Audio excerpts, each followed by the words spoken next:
Hello, my name is Bridget Hilton. I'm here with Sonam Zaire, and we're part of A Better Shrewsbury. We're really excited tonight to be presenting a candidates forum for the Select Board. We're really excited to have 4 of the candidates here with us this evening. The 5th candidate declined to participate.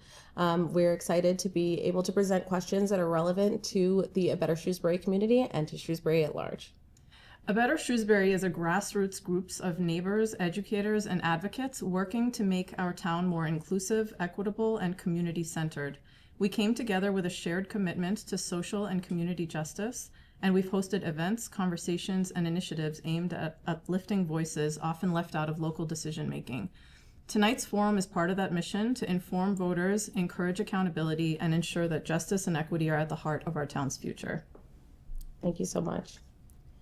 So before we get started, I would love to give each of the candidates an opportunity to introduce themselves to you. I will start. So I am Nicole Torres, and thank you so much to A Better Shrewsbury for hosting our first of 4 forums. We're very excited. It is truly an honor to be a candidate for the Shrewsbury Select Board. I am running for Select Board because I love our town, and I know that there is also great progress left to be made. As a member of Shrewsbury's 300th Anniversary Committee, I am committed to ensuring that all groups in town feel represented in our town's tricentennial celebration. As a mother to 2 children who are half Hispanic and 3 stepchildren who are also of mixed race, I strive to make the world a place in which all people, including my children, feel that they are valued. As a female partner in a primarily male-dominated industry, I feel strongly that underrepresented voices deserve to feel heard. I advocate daily for low-income minority clients to help them achieve their goal of owning their own home, and I conduct frequent first-time homebuyer seminar classes for low-income and minority groups in the greater Boston area through the Boys and Girls Club. As a Select Board member, I will remain committed to listening to all members of our community, regardless of their race, religion, ethnicity, or socioeconomic background. Thank you. Yeah, so thank you, Bridget and Sanam for organizing this forum. This is Anand Sharma. I'm a resident of Shrewsbury over 24 years. I live with my wife and 2 kids in the Shrewsbury. My kids goes to the Shrewsbury High and the other one goes to the Shrewsbury Middle School. I have one pet, his name is Novi also. She lives with us. And my in-laws also live in the Shrewsbury. They are in the over the 80s, and they are the part of the Shrewsbury too. I'm a resident in Shrewsbury for a long time and involved in a lot of community work. So I'm the vice president of the Spirit of Shrewsbury, where I organize every year great event, and that event is include all the community member is part of the parade and then expo. I'm a town meeting member. I'm also Rotary Club member, where I'm organizing the great event like blood donation, recycling, and food distribution. Other than that, also I'm part of the 300 celebration committee, where we are going to organize a couple of great events coming years. Other than that, I have my qualification. Basically, my qualification is MBA and engineering degree. I work with the MIT Lincoln Lab, and past I worked with the Federal Reserve Bank of Boston in the finance department. So my experience and my community work provide me the good skills and opportunity to serve this community. And as I told before also, those skill set will be the good candidate for the Select Board, and which I want to serve my community here. Thank you. Thank you. Oh, I'm Greg Richards. I've lived in Shrewsbury since 2012. I'm an electrical engineer by trade, and currently work as the Vice President of Sales at Northeast Electrical, headquartered in Brockton. I got involved with, local government, let's say, in Shrewsbury about a year ago through getting involved around the MBTA Communities Act, and that kind of led me to found the Unselects, which we hold right here at Shrewsbury Media Connection. 2 of the things along the way that, I think I've been pretty passionate about is on the affordable housing side. I did oppose the MBTA Communities Act, which was supported by, Select Board and the Affordable Housing Trust. But unfortunately, by the passage of the MBTA Communities Act, we lost 52 affordable housing units, And we also lost 270 1 and 2 bedroom starter homes for those looking to enter into homeownership at a lower barrier of entry. I also really advocated for residents in our aquifer on the project up on Clinton Street, where there was a warehouse project that is going directly on top of the aquifer, and a lot of residents had some concerns about that. And clean water and access to water, I think, is really important to everyone in the community. For me, running for select board is really just about allowing everyone in our community to have a voice. I think that's really important, that we should always be listening to all voices, even those we don't agree with, because I've always advocated for, even through advocating for an elected planning board, was really to make sure that when we disagree, we're able to have civil debate and civil discourse, because I think that's really missing in society today. So I thank you guys for hosting this and appreciate it. Thank you. Thank you. Thank you, Bridget and Sonam, for hosting this. My name is Michelle Conlon, and I'm running for re-election to Shrewsbury Select Board as I'm finishing my first term on the board. The place where you grow up has a tremendous impact on the trajectory of your life, and you don't get to choose your own hometown, but you do get to choose your children's hometown. My husband and I chose Shrewsbury for our family, and I'm passionate about ensuring that Shrewsbury is a place where all people can live, raise their families, live to their fullest potential, and retire happily. I promise to continue to be a leader that residents can rely on to provide honest and open communication, transparent decision-making, and to value the needs and perspectives of all in our community. Prior to my work on the select board, I was pretty much a full-time volunteer. I served on our school PTOs, bringing families together from all walks of life and making everybody feel welcome and part of our school communities. I served on our school council at Beale and at Sherwood, and I served on the board of directors at Shrewsbury Youth and Family Services, where we provided low and no cost mental health services to members of our community. As I near the end of my first term on the board, I'm really proud of the work that I've accomplished together with my colleagues, town staff, and residents. We made our local government more accessible by instituting open office hours, instituting public comment during board meetings, and improving the way that our town communicates with residents and town meeting members. Together with community members, we developed the Shrewsbury 2030 strategic plan, the town's vision and goals for the future, ensuring that Shrewsbury is a vibrant, inclusive, collaborative community where all can thrive. We created more opportunities for residents to shape the direction of our town by establishing 3 different committees, including a diversity, equity, inclusion, and belonging committee. And most importantly, 3 years of careful financial planning and management have enabled us to extend the life of the 2021 operational override revenues well beyond the commitment we made to taxpayers while still maintaining robust services.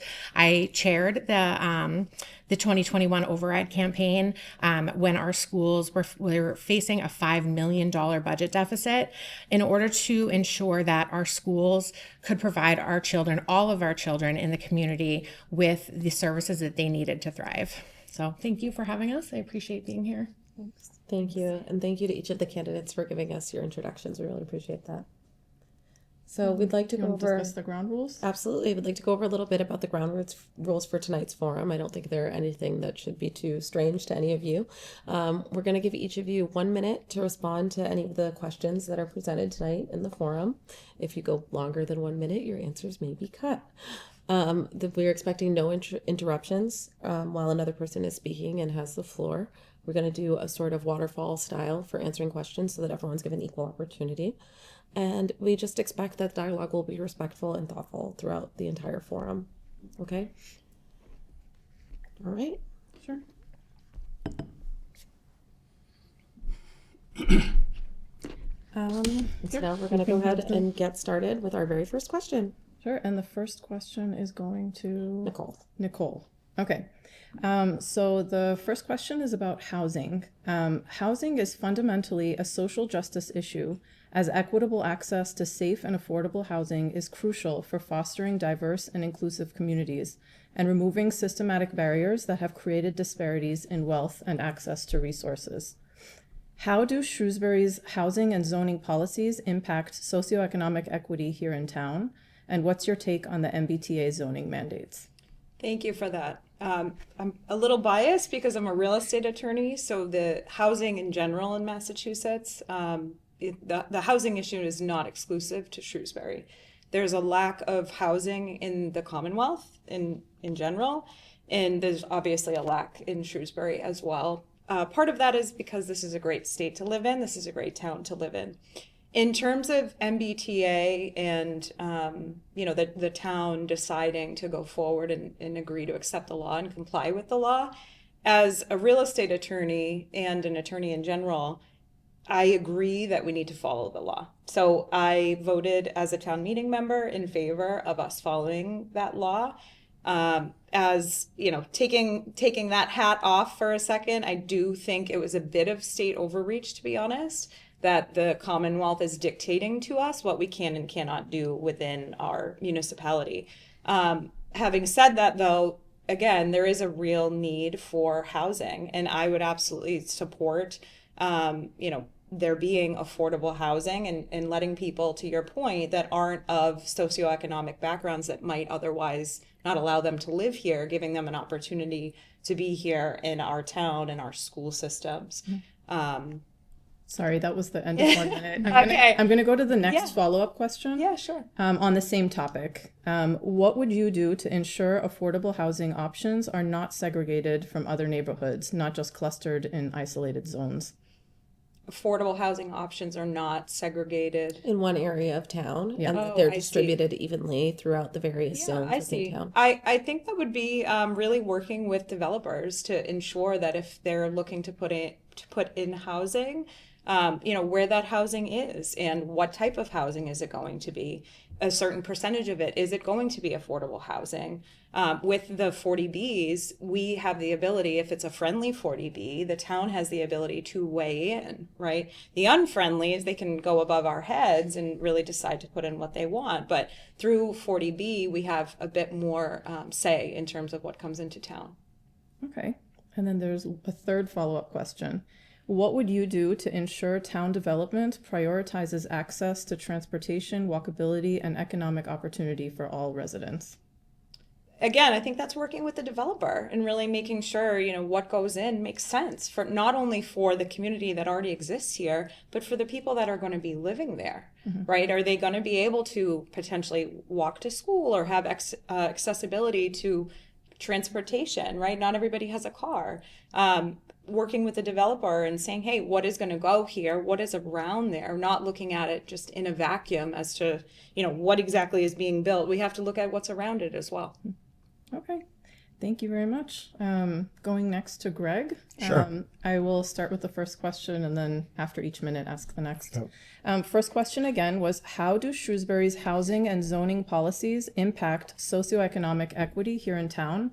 And what's your take on the MBTA zoning mandates? Love this question. Yeah. I'm going to talk about the MBTA zoning mandates. I mentioned it, and it's one of those things of unintended consequences. I mean, I dug into it real deep, and I think the problem with the way we set out the plan is we laid the overlay directly on top of the 40Bs, and we predicted, at least the no side that was voted no and was part of that referendum process, predicted that the developer is not going to zone under 40B because 40B requires 25% affordability, which is good in terms of trying to make accessibility to affordable options. What ended up happening though is that in the MBTA zoning it went to 15%, and the developer moved, as we predicted, directly into the MBTA zoning to do less affordable units. Not only less affordable units, but as I mentioned, you had units that were $400,000 to $450,000 1 and 2 bedroom units to $112,000. $750,000 to $780,000 units. So it's a totally different, income level required to move in that direction, which we eliminated. So I think that was a little lack of foresight of pushing that plan through over top of 240Bs. And I would probably make a wager that the other 40B will move in the same direction. So while it was well intended, the other issue is you're putting it right on top of commercially zoned property. And in Shrewsbury, that's all that's really left. So if you have overlay districts on top of that, the 40Bs and something like MBTA, the only real locations they could go, which kind of leads into your follow-up, which I could go to, because you had mentioned how do you ensure it goes throughout the whole community. Sure. The struggle is that there's only certain open land that's available. And the only other option you would have is essentially putting some type of overlay district on residential areas, which I think you've seen if you go down and say, like, I believe like in Quincy and some other areas where they had done that with MBTA zoning, where you actually, let's say, could eliminate single family housing. Now that's a little, I think people might not really want that, or at least you might get a lot of rub from the people who live there of tearing down single family homes and building multifamily housing. But in reality, if you look at how Shrewsbury's architected, there isn't a lot of open space to put some additional lower income housing or different housing options anywhere in the community. This really is isolated just by how things are laid out. Right. So the last question is, Sure. what would you do to ensure town development prioritizes access to transportation, walkability, and economic opportunity for all residents? Well, I think the struggle with that is if you just look at the transportation options, public transportation options, they really are isolated with, currently you have, the commuter rail, and then I think you also have some WRTA. But, outside of that, there really isn't a let's say, car transportation. I mean, the only other option is where we can look at developing, I think, which is something I would support, is that pedestrian and bicycle access and expanding that so that you could actually get to more places. Because there's a lot of places in the community that, for instance, Route 20, as the Route 20 development plan is, most of the sidewalks are more than a mile away from there. So there's this huge gap where you can't actually access onto Route 20 in some of those shopping areas on an actual sidewalk. So there's some definite infrastructure improvements that have to go in Shrewsbury to make that happen. Thank you. Thank you. So Michelle, I'll repeat the first question. And same thing, you have about 3 minutes-ish to answer all these. How do Shrewsbury's housing and zoning policies impact socioeconomic equity here in town? And what's your take on the MBTA zoning mandates? Sure. So housing in general, exclusionary housing has a history that was really born out of desegregation. As schools and communities were desegregated, and it was no longer legal to to deny people access to a community based on their race, exclusionary zoning laws came into effect, and you could in turn exclude people based on their class. And often class and race came hand in hand during that time. A lot of it was during the 50s and 60s. So, understanding that exclusionary zoning really was born out of that is something we think about a lot as leaders in the community. And I live on the south side of Route 9. I don't live in the desirable north side of town, as a lot of people, you look at real estate listings and things like that always refer to the north side of town that way. And I think it's really important for our community to be open and accessible to everybody. I live in a neighborhood of modest homes, a little 3-bedroom ranch, and that were all built in the 1950s. And I love my neighborhood. I have the most amazing neighbors. And I think that everybody deserves an opportunity to live in a community like ours, in a neighborhood like ours. Giving access to affordable housing. I was a town meeting member and voted in favor of the creation of the Affordable Housing Trust, and I support their work now. My colleague Carlos Garcia serves as the select board's delegate on the trust, and they've put together their strategic plan in order to build and maintain affordable housing in the community. We work closely with the Shrewsbury Housing Authority and the Community Preservation Committee as well to make sure that we are making progress in establishing and preserving affordable housing in the community.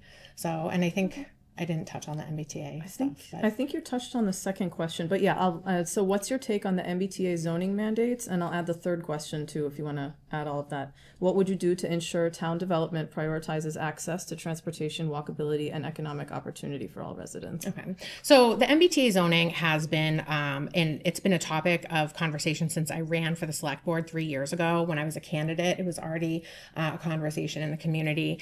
And it, Nicole said it was mandated on our community by the state, and nobody was terribly excited for it. But as select board members, we do take an oath to uphold the laws of the Commonwealth.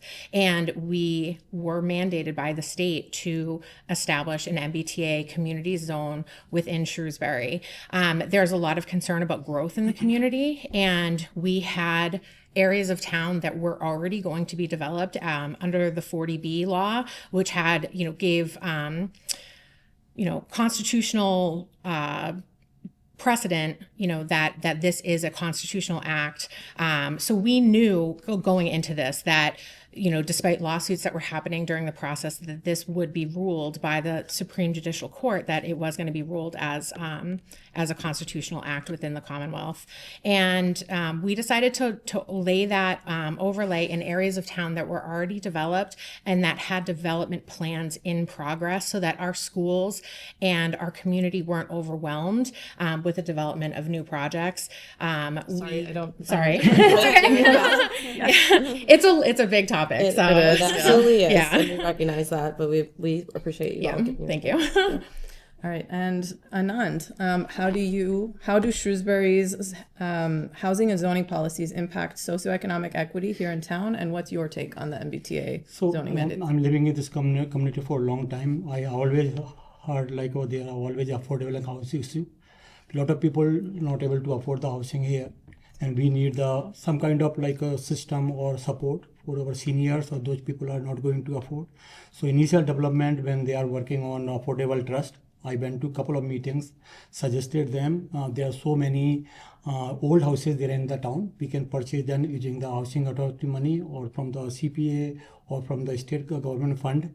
That fund we can use and create the duplex kind of houses and provide the seniors. So that kind of initiative could help us to remove the whatever affordability we are looking for seniors or low income people. So this town all need it because if you look at so many folks moving out from the town, and we need to our seniors or our legacy to stay here. Okay. So I'll repeat one of the questions and give you the third one because you answered the second one. So what's your take on the MBTA zoning mandates? And also, what would you do to ensure that town development prioritizes access to transportation, walkability, and economic opportunity? So basically, MBTA is totally imposed on us, that even by the town also and by the state also. We were not ready for that. If you look at our system, it's totally congested. The infrastructure what we have is the school system, sewer, water, we are not able to sustain. So we need the sustain system. If we have something, we can afford it, then we can build it. If we don't have, I'm not in favor of doing that kind of things. So we need a system where we can handle it. Accessibility, we definitely need it because our seniors living here, I met so many seniors and some of them they don't have car. They can't even walk and they need some kind of access to, they can go to the grocery store, they can buy their basic need things whenever they need it, but they don't have access, they don't have car. Mm-hmm. So they always if you see some of the forum when they say, oh, I need somebody access to help them to get the grocery or other things. So we need it. So any development which we are doing in the future, it should have the accessibility for seniors. They can use their car or use their bike, the wheelchair, and they can go. Okay. Thank you. Thank you all for your input on the important issue of housing in our community. We may circle back to it later on in the forum. Okay. In 2020, Shrewsbury established the Diversity, Equity, and Inclusion Task Force, which was intended to recommend strategies for fostering an inclusive community here in town. Following the task force report in 2021, the Board of Selectmen formed a full standing committee, which is the Diversity, Equity, Inclusion, and Belonging Committee, which is currently still active in town, to implement the recommendations from the task force. It's made of 7 diverse members, including a high school student, and it's tasked with coordinating community events and promoting equitable access to town resources. So the next series of questions are going to be related to diversity, equity, and belonging as it applies to our community. Okay, this time I'm going to start with Greg. Mm-hmm. The first question is, in your opinion, has the town's DEIB committee been effective? If not, what changes would you recommend to improve its accountability or visibility? I guess I'd say it's probably effective. I don't know that it's been promoted as well as it may have. I don't know how many residents in town are aware of the efforts, because I'm aware of that they have created, or they had an event, and they've had, I think they have also hold a book club, and I think they're actually having an event like next Wednesday, the same day as our other candidate forum. But I think they could probably use a little bit more outreach to the majority of the community to help them really understand what they are. And then I also, I think in any of those kind of topics, to set some kind of metrics to say, how are we being successful? Because that's where I always kind of struggle. I think some people struggle when it comes to things like DEIB, like where do we want to be as a community, or what are the goals? Like what are we trying to get to? Because I think sometimes they don't really know if we're being successful, because it's a very difficult thing to measure success. So I mean, I don't know if that could be part of that charter as well, to say, here's where we are today, here's where we think our 3 or 5 years we'd like to be as a community. So that would be something I think that could also help with that, collective outreach of that group. Follow-up question? Sure. How can the town foster more meaningful inclusion across the lines of race and religion, and better support residents who identify as BIPOC, LGBTQ+, disabled, immigrant, or part of another minority group? I guess my question on that is there feedback from that community or those communities saying that they don't feel like they're being included? And I don't know what that answer is. So it's hard for me to say that here's these specific things that we should do if I haven't really had specific conversations to say, do you feel as though you're being able to participate in, whether it's the government or how you're treated in the school system, or all those things I think are really important to kind of get that feedback ahead of time. So I would hate just to kind of make assumptions, because, one of the concerns I always have is kind of that unintended consequence. I know one of the things we did at work was we really had this whole charter of, hey, we wanted to there was a goal of 4 out of 10 hires we wanted to have female, because in our industry it's really male dominated. And they really were promoting this, and what the problem was that I actually had a number of women who worked for me come up to me and say, I'm not really comfortable with this whole initiative because it minimizes, and I feel as though, was I only hired because I'm a woman?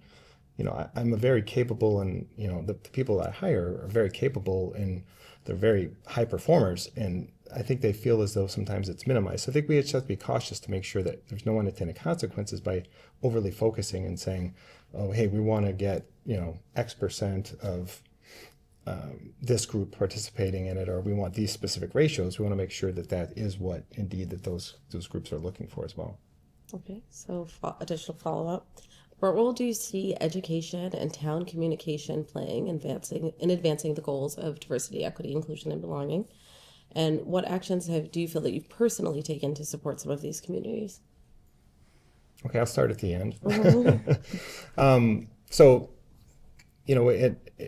At work, we do have these employee resources groups, so ERGs, and that's what we call them. They're effectively, different groups, whether it's, there's a Latino group, there's an African American group, there's an LGBTQ plus group, and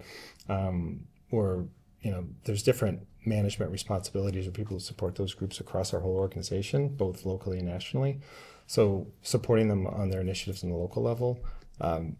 I've personally been involved. I actually went to a couple conferences where, my whole take on this was, I really learned a lot about, it was more for me about that lived experience, where there was a story I would share that when I went to one of these conferences that we had to bring something that was memorable to you, and because you shared it. And I brought a photo of my son, and it was just something that which kind of represented me. And I remember when we were going around at the end of this conference, you had to pick the item. And this one woman who's from China had picked it, and she stood up and she said, I'm holding this because I had to give up the ability to have children in order to advance and go to school and come to the United States. And it was like one of those moments you had to pause and say, wow, like I would never have even thought of that, about having to give up a family in order to have a better life for me. So those are the things for me that I think we always want to make sure that we're thinking of and discussing, and making sure that those people feel like they're welcomed. Thank you. All right, Michelle, you'll be the next to answer. I'll repeat the first question for you. Has the town's DEIB committee been effective? If not, what changes would you recommend to improve its accountability or visibility? Sure. So the DEIB committee is new to the town, and it was established, I think, towards the end of my first year on the select board. Government moves really slowly. It's really frustrating. We are bound, all boards in town are bound by open meeting law, which means that committee members can't talk and collaborate and deliberate outside of open public meetings. So it's slow. It's frustratingly slow. There's so much that they want to do. There's so much that we want them to do that it just takes time to make these things happen. They have to establish the norms of their board and what their goals are and things like that. So I think now that they're up and running, I think that there's a lot more happening and a lot more in the works. We definitely have reached out to them on decisions that we had to make as the select board on, what are your thoughts on this issue? Or, the town is thinking about making a change and to do, certain things that sort of touch on the DEIB issues. And we asked for their feedback on it. We have some really motivated, great members of the board. And I think that there's so much capacity for their input in the community. And so it's been a slow start. They have had some wonderful events and some good input on issues, but there's a lot more to come. So Thank you. Follow-up. How can the town foster more meaningful inclusion across lines of race, religion, and better support residents who identify as BIPOC, LGBTQ+, disabled, immigrant, or part of another minority? Mm-hmm. So one of the things I like to do the best when I, as a select board member, is talk to kids about what we do. And one of the first things I was invited to do was talk to a Girl Scout group. And I told them that I am only the 8th woman ever elected to this position. So Shrewsbury is about to celebrate. We have 2 members of our 300th anniversary committee here. We're about to celebrate 300 years. I am the 8th woman ever elected to this position. And I was the last person ever sworn in as a select man. And it was shortly changed to select board after that. So it's, it's something that diversity touches all of us. It's something that's important to everybody. I definitely feel it as a woman in a very male-dominated, world right now with politics.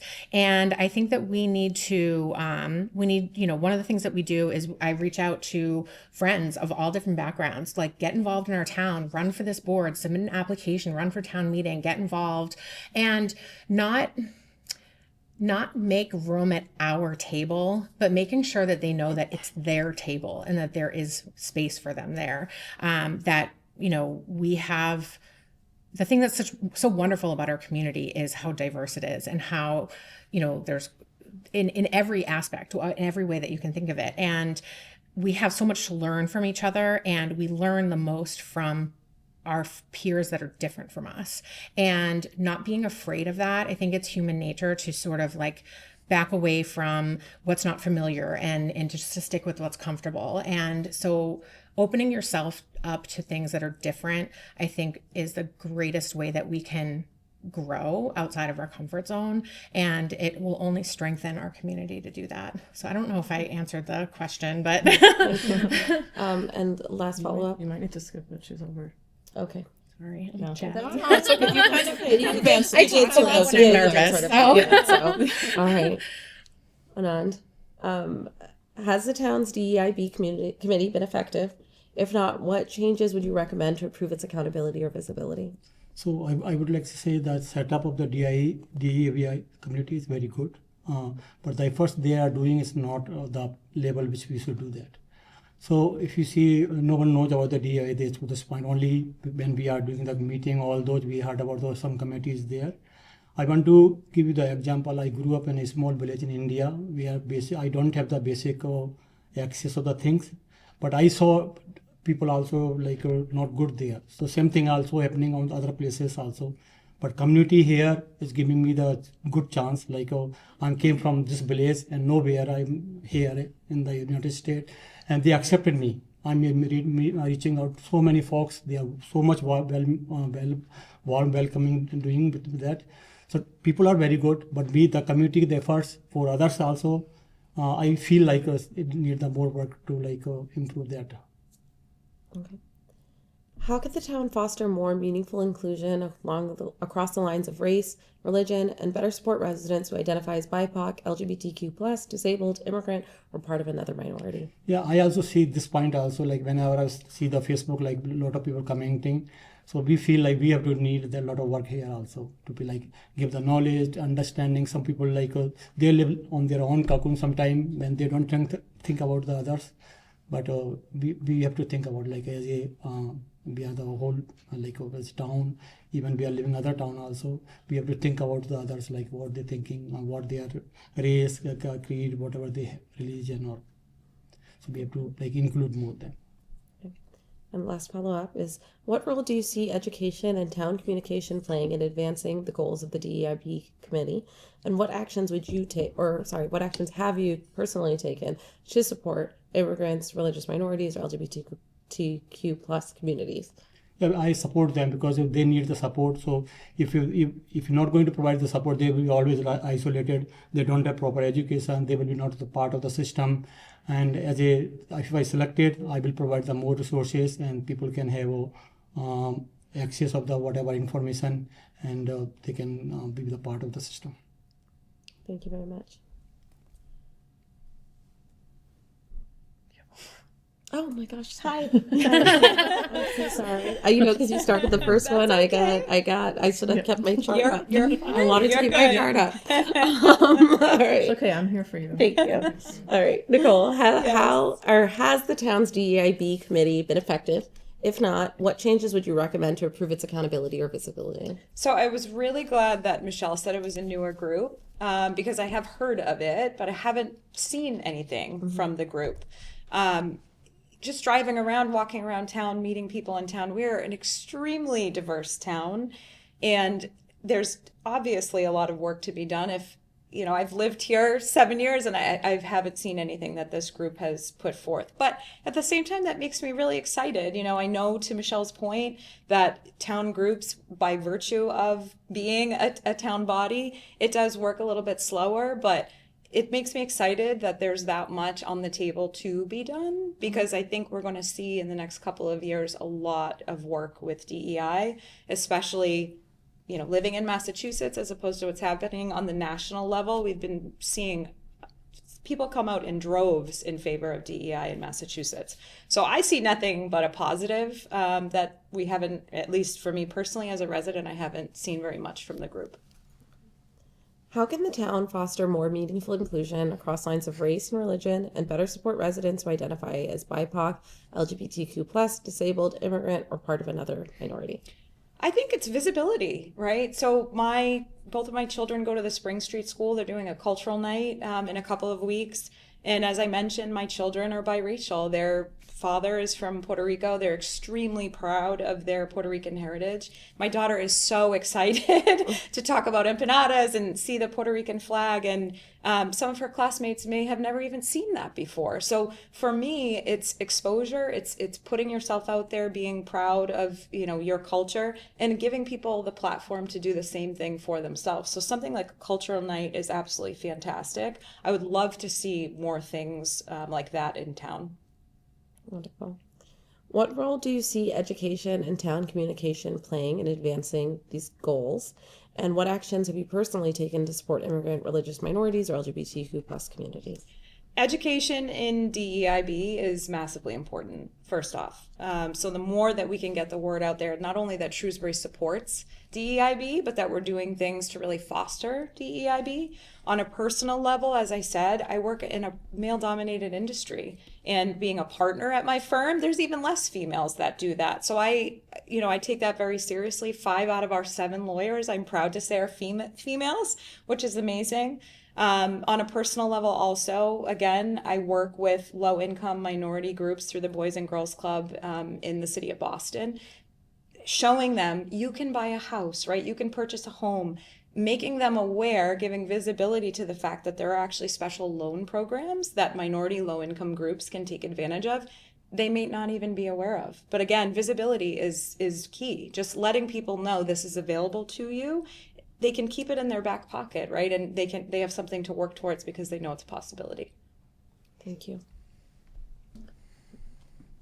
Okay, we are going to move on to public safety and policing. So recently, a video surfaced showing the use of what many would define as excessive force by the Shrewsbury Police Department during an arrest. The chief of police made a general public statement, which has since been removed from the town website, and no information has been provided to the public since then. Do you feel the department has been handling the matter appropriately and with transparency? And how would you hold our police department accountable to Shrewsbury residents in situations like this? And I believe we're on to Michelle. Yeah. So the video was really tough to watch. My initial reaction to it was really uncomfortable and, not happy. It's not good for the community to see something like that and doubt, whether their interactions are, if they're going to be safe, if they're going to be treated, with, reasonable, calm demeanor. It was a really, really tough video to watch. Stepping back from that and thinking about it, it was a really short clip in a 20-minute long interaction with 3 officers. All of our officers wear body cams. It was a program that I supported, the Body Cam Initiative, because it provides assurance for our community, but also for our officers. We have a responsibility for our community to know that they are safe in their interactions with police, and that police are, can rely on their training, that they're going to be supported by the town when they do what's right, and they rely on their training. There's a full internal investigation happening, and there's an external investigation happening with POST, which is a program set up by the Commonwealth, I think in 2020, to ensure proper certification, training, and discipline with peace officers in the Commonwealth. So, like I mentioned before, government moves really slow, and it's super frustrating. When people, they want to see the body cam footage, they want to know what the results of the investigation were. Government is just really slow. With the body cam footage, releasing the body cam footage now can compromise the individual who was pulled out of the vehicle, was arrested. It can compromise his right to a fair trial. The issue got national attention. There were threats that were made, and we have to be able to ensure to our officers that they are safe, that they can rely on their training in order to be safe in dealing with the public. And we need the public to know and understand that we are, to trust the process, that it's slow and it's frustrating, but the proper things are happening. And when it all comes out in the wash, there will be more information available. Thank you. I just want to point out that we allowed 2 minutes for that first question because it was actually 2 questions. Okay. So these each get 1 minute as well? I think we can do 2 minutes for these as well. Okay, so why don't I just read all of the questions and you choose which ones you want to answer, and we'll do it that way. All right. What reforms, if any, would you advocate for in local policing? How do you define public safety beyond policing? And what investments would you make in mental health response, youth outreach, or community services? And you'll have 2 minutes to answer these, and I can repeat these. Could you repeat the last part about what investments? What investments would you make in mental health response, youth outreach, or community services? Okay. And how much time do we have? We're gonna say 2 minutes. Okay. Split this one up a All little. right. Yeah. So our police chief believes in modern policing, and there are 3 pillars to modern policing. I think it's community outreach and development.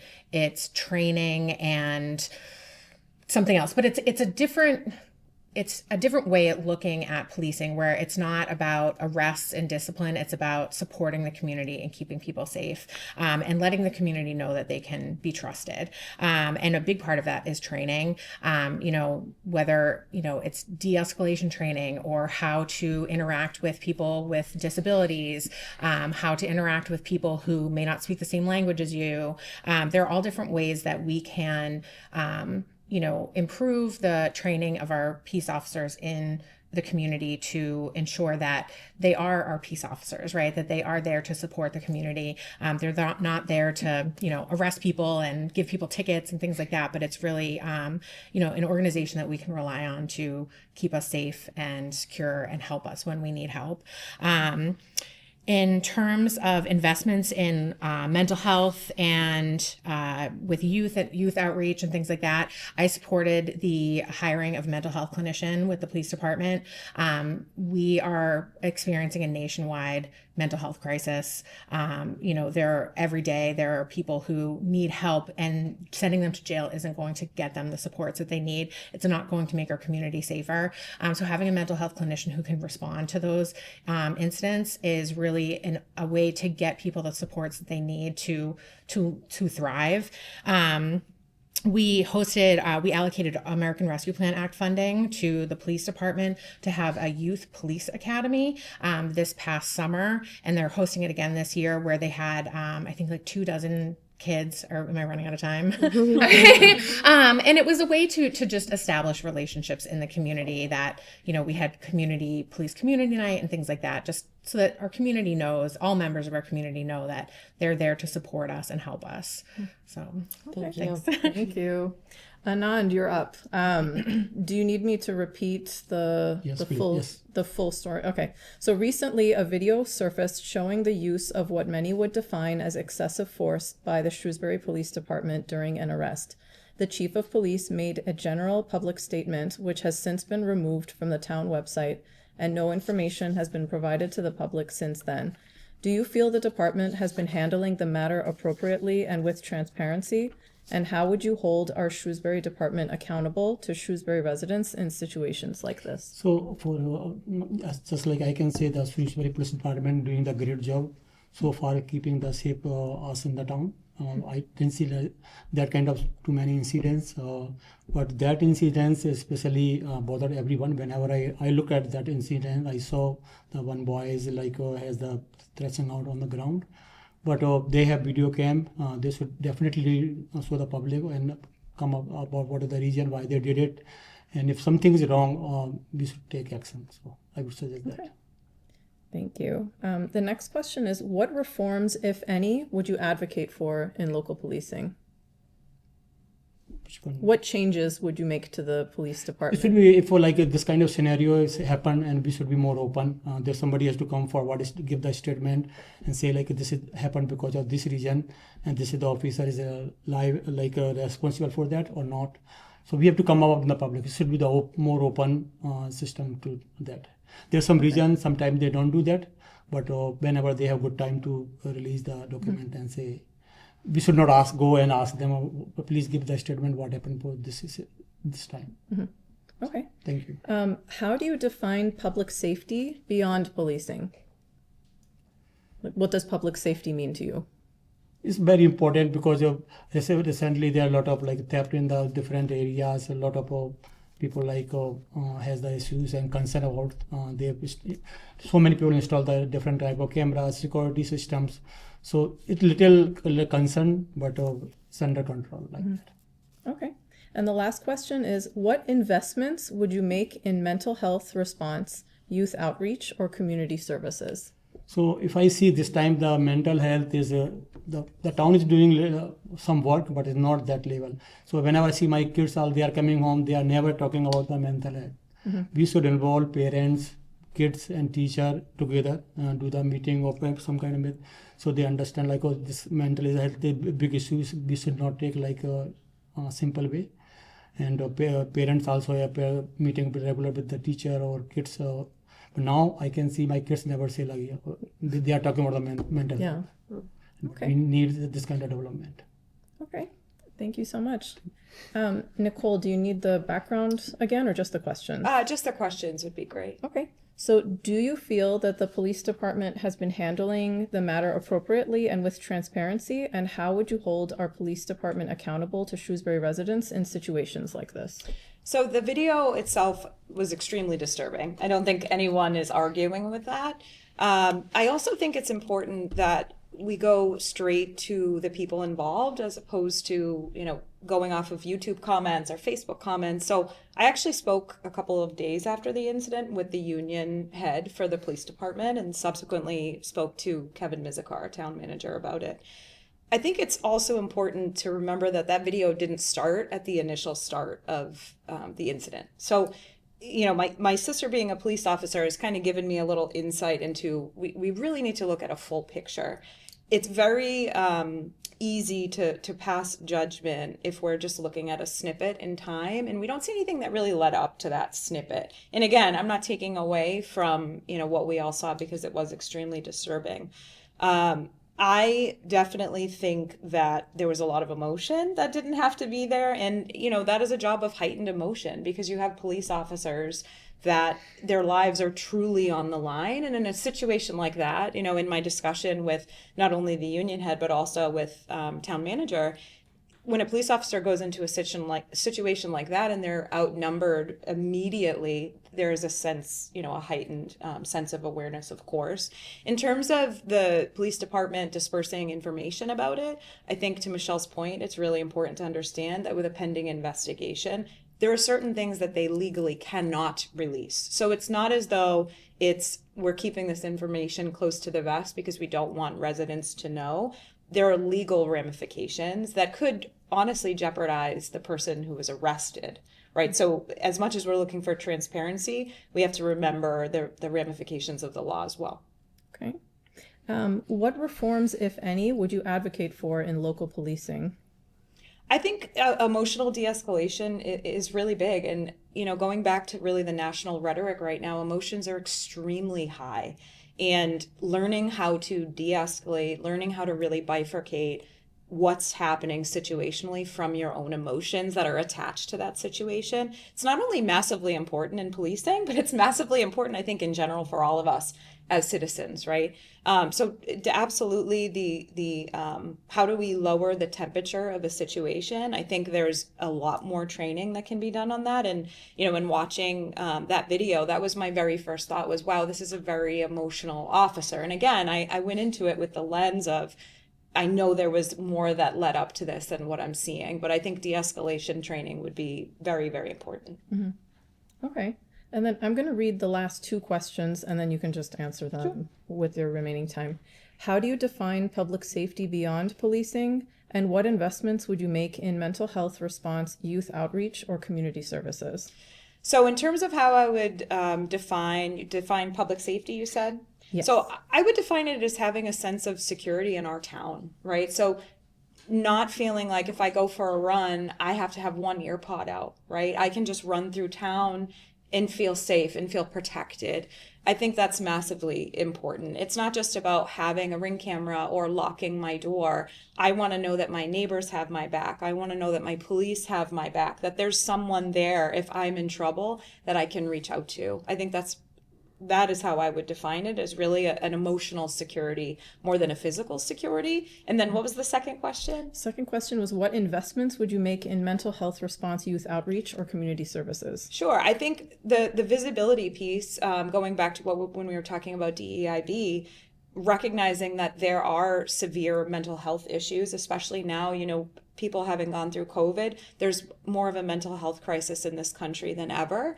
And giving police officers even more training on the situations or the people or the emotions that they might have to confront in situations.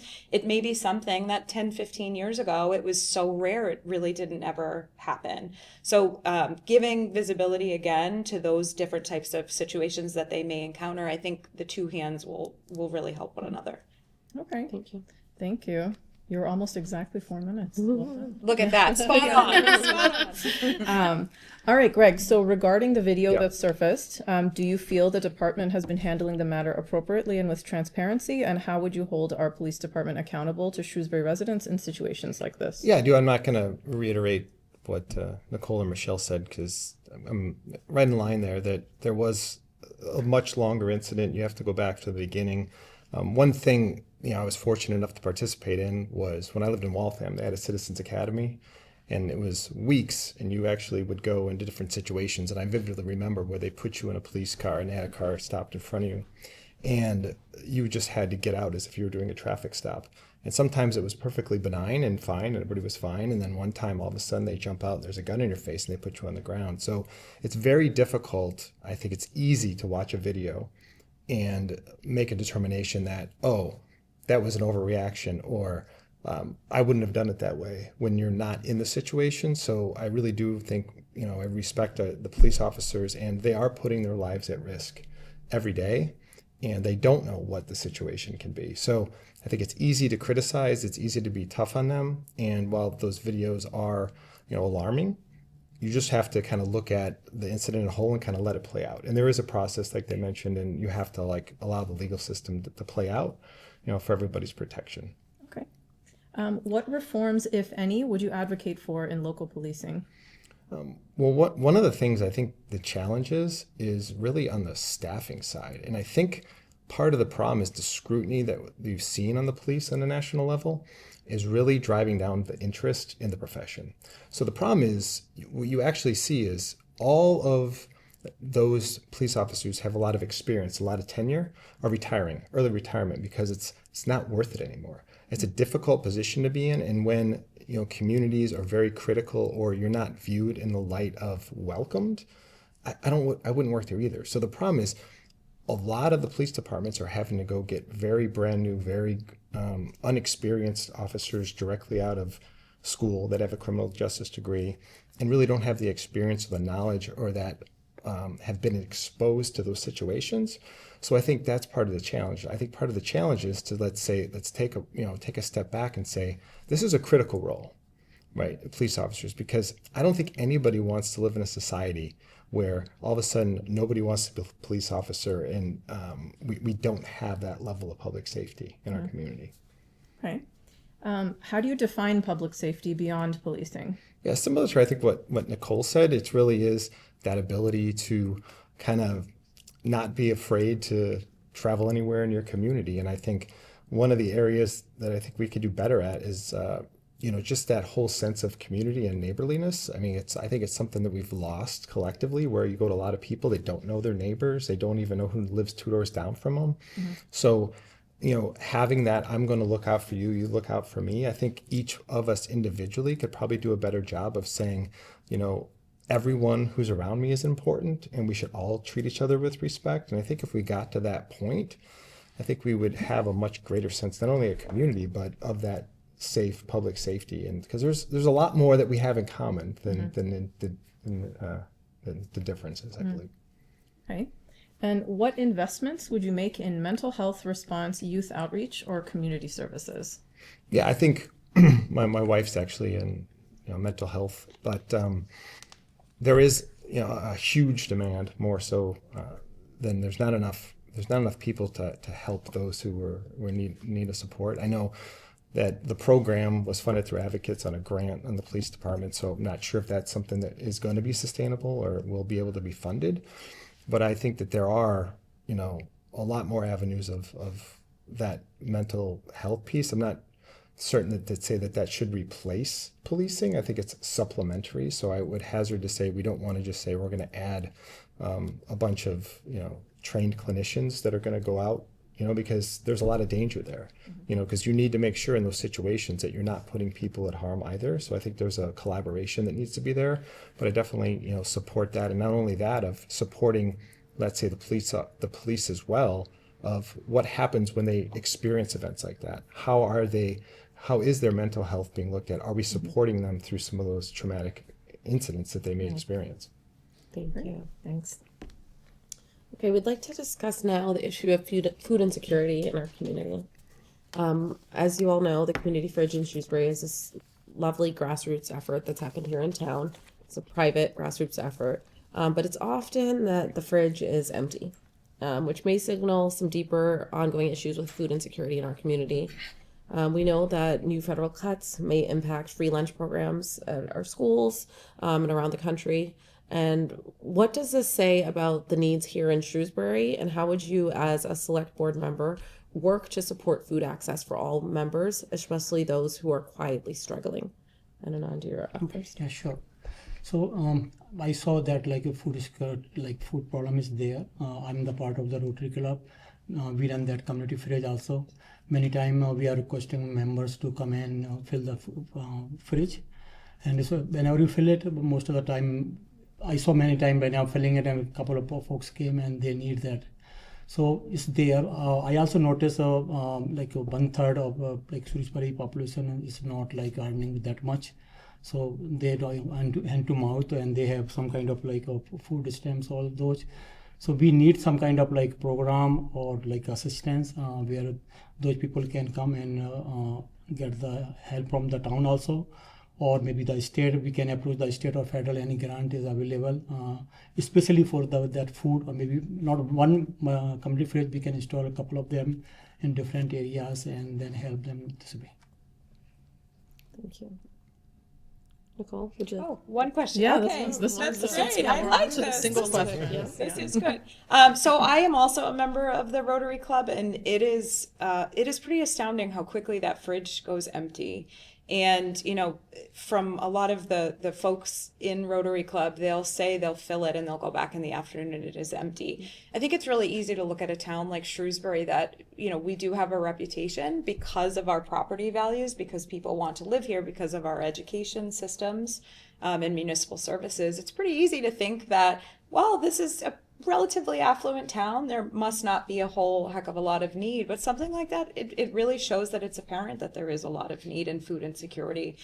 My heart honestly really goes to the kids, and I would hate to think that there's someone sitting next to my daughter, my son in their classroom with an empty stomach. I think it's fantastic that the kids go to school and have the ability to have breakfast. No questions asked. They can go and they can have their lunch. No questions asked. My daughter always asks for extra money for extra food or milk. But that's a huge proponent. But what does that say when those children go home? I would definitely like to see the town do more outside of just the community fridge, whether that is a fundraiser to help people in town get gift cards, right, to go to the grocery store. There's definitely an apparent need. I mean, that fridge does not stay stocked. Greg?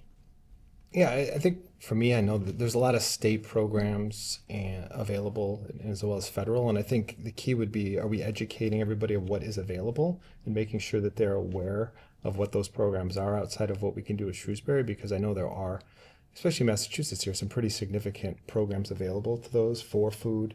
You talked about the food programs at the schools. That is a Massachusetts thing where you're paying for breakfast and for lunch. I wish, one of the things in my mind is the nutritional value of those meals is in question, and I think we could do a better job of allowing our kids to eat healthier, because that's driving, I think poor diet is driving a lot of the health issues we're seeing in our children as well as our community, which is an area I think we should really be focused on, is more healthier eating and maybe education around when you are going to the grocery store, here's what you should be doing. So I think, based on my understanding, I think there are quite a few of those programs that we just want to make sure that people are educated on of what they can participate in, helping them get the level of service that they're entitled to.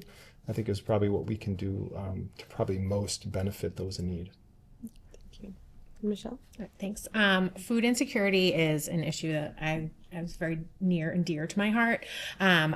We established last year a food pantry at the senior center in Shrewsbury, and I've been volunteering there every week for a few hours. And it's been incredible to see the program grow and see the support that we're able to offer to members of the community who come in. That food pantry is available to seniors in the community age 60 and over.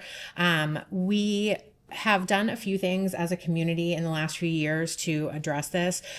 We have established utility bill assistance programs. We established the Standing with Shrewsbury Tax Relief Committee, where residents can apply for tax relief that can help support when they're struggling to afford the basic necessities. We have made mental health services more available in the community, and we hired a social worker from Shrewsbury Youth and Family Services to work with St. Anne's, the Senior Center, and at the library every month, or they rotate locations every week, and to work with residents to make sure that they know about and have access to all of the programs that are available to them. We've increased and we're advocating for better transportation in the community, different modes of public transportation. And we work really closely with Worcester County Food Bank, the Senior Center, Shrewsbury Youth and Family Services, St. Anne's Food Pantry, and the school, Shrewsbury Public School social worker and family liaison to make sure that we are supporting food needs within the community as much as possible. Thank you so much. Why do I keep doing that, guys? I think Anon started. me? Did you Yeah, start you this started. one? Oh, you got it already. Yeah. That was 1-1. Now you Okay, just go mess ahead. up All and then right, I okay. win. Okay. So now we're going to move on to education. And who starts this one, Nicole? Yes. We've come full circle. We've come full Okay, so circle. we're moving to You wanna keep education. Okay. So recently, the federal government threatened to withdraw federal funds if school districts do not acknowledge that promoting diversity, equity, and inclusion is a civil rights violation and remove all DEI efforts in schools. Massachusetts Interim Commissioner Patrick Tutwiler has reaffirmed our state's commitment to the Civil Rights Act and rejected the notion that diversity, equity, and inclusion efforts violate federal law, which puts us at risk of losing federal funds. How do you think Shrewsbury should respond to this, and what actions would you be willing to take as a select board member if our schools are faced with federal budget cuts? That's a great question. And I actually posed this. I met with Dr. Sawyer, superintendent of schools, and I posed this to him because, again, of that rhetoric that's happening at the national level. Personally, if I was to be elected, there's no way in which I would be able to support a state law that says that we need to omit DEI from our school programs. I think that's absolutely something where a stance would need to be made. Because I would feel absolutely morally opposed to that. On the other side of that, obviously, funding would be affected. I do think that there are certain things that we have to stand our ground on and stand by our morals on. Making people not feel included and making students not feel included or not feel seen is absolutely not something that the town of Shrewsbury can tolerate. I actually had someone reach out to me in the course of the campaigning season, and they said that their daughter was non-binary, and would if the state or the federal government put forth a law that would affect our funding that essentially said to this person's child, you no longer are allowed to identify how you choose to identify, would I uphold that law? And my response was exactly what I just said. There's no way that morally I would agree with that. It cannot happen here. We are relatively lucky that we're in a very, very blue state. But again, there's eventually, thank God government is slow, but there is eventually going to be a trickle down from what's happening at the national level all the way down to the municipal level. Thank you. Thank you. Do you need the question repeated? Or just Yes, the bottom part? The bottom part's fine. Okay. So how do you think Shrewsbury should respond to this, and what actions would you be willing to take as a select board member if our schools are faced with federal budget cuts? Yeah, I think we have to look too at, from what I recall, the level of federal funding that's going directly into Shrewsbury schools isn't dramatically high. A lot of it's coming from, Chapter 70 money from the state. But I think, there's could be potentially some grant funds that we would be ineligible for, let's say, in the future. I think I do want to just kind of pause here and be a little bit cautious to say that because, let's say, a program was eliminated from the schools, I don't, back to kind of what Nicole said, I don't think anybody's saying that that individual wouldn't be able to recognize or be recognized for who they are or be seen, let's say, in the school system. I think they're saying that there's not, let's say, curriculum or proactive things that are being done in the school system. So I want to be cautious of that because I think a lot of students, let's say, the kids are treating, with each other with respect, regardless of their background, how they identify, color of their skin. I think we've come a long way, let's say, over the last, decades of how each of our school children identify or treat each other. So I just want to make sure we don't panic and say, okay, if there was something like that, I don't know that you would see a vast difference in how our schools are behaving because of the fact of where that funding is or what the value of that funding is on the federal level. Okay. Michelle, do you need the whole question or just the bottom part? Just the bottom part.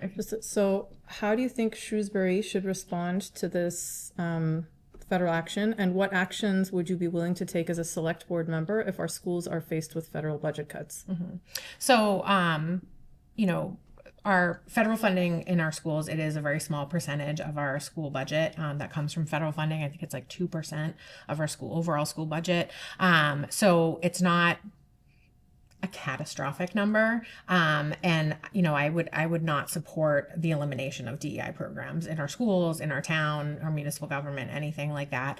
I think we are, as a community, we're only strengthened by DEI programs. And so removing those, or, you know, signing a pledge that we're not going to, you know, promote any DEI programming or anything like that, I think it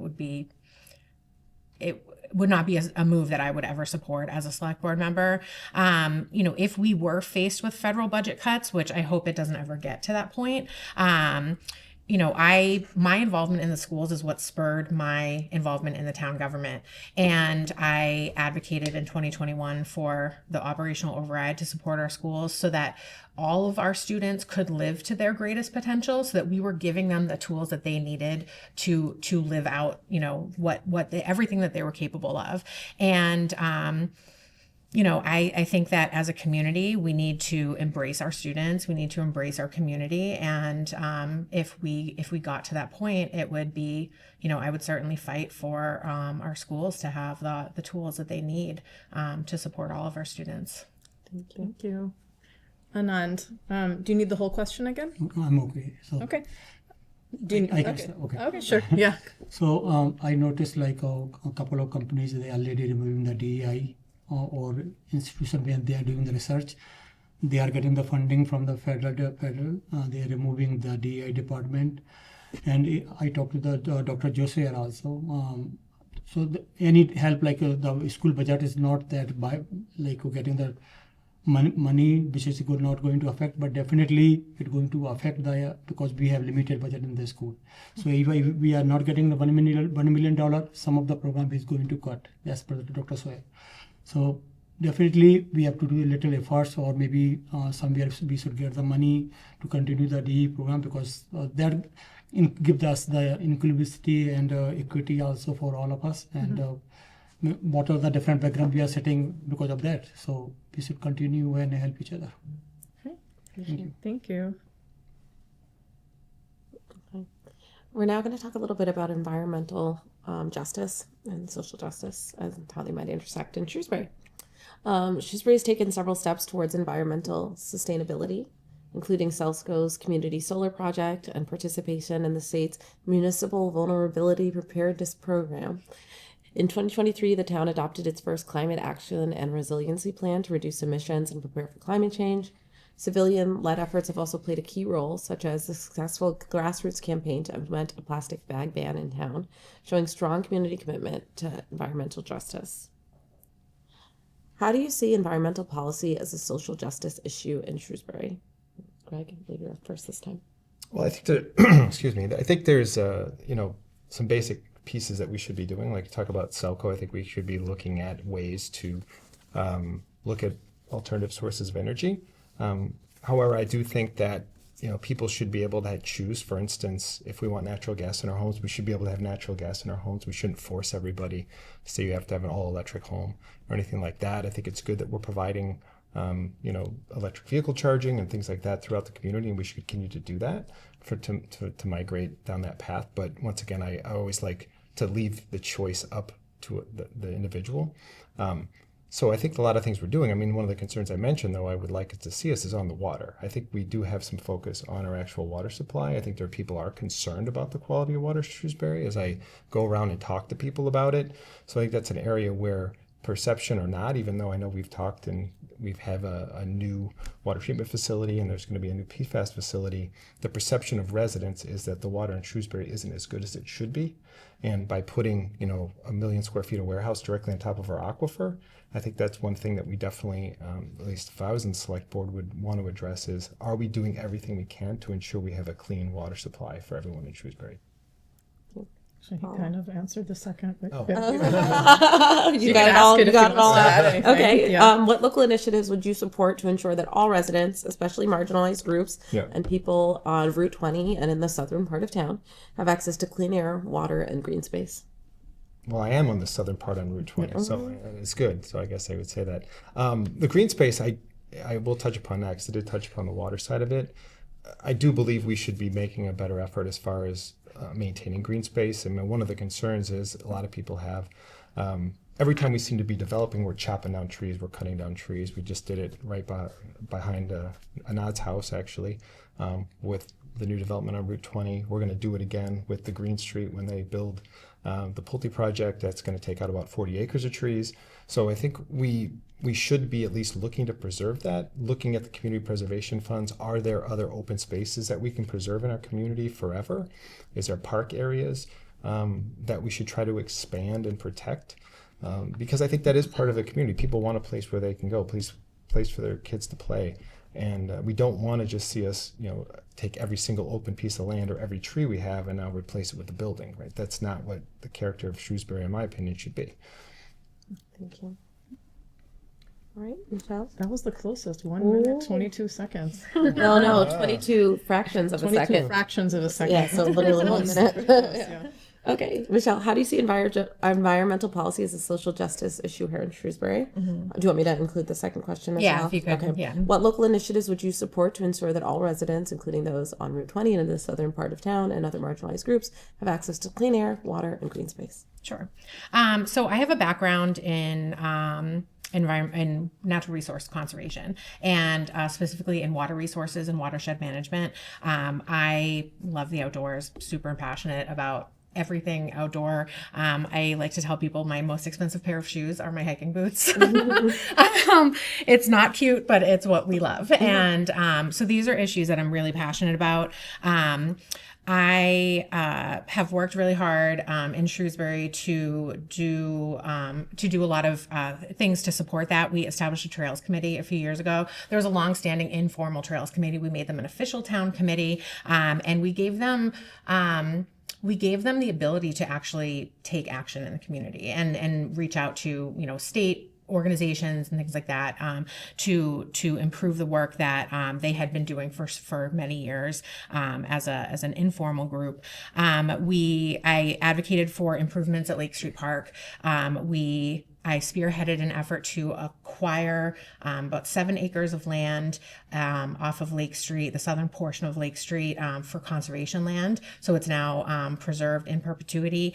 And when the Mountain View Cemetery was expanded at Prospect Park, I spearheaded an effort to bring a warrant article to town meeting at the next town meeting to preserve over 75 acres of the remainder of Prospect Park in perpetuity, and which was successfully passed at town meeting. So we have the remainder of Prospect Park will never be developed.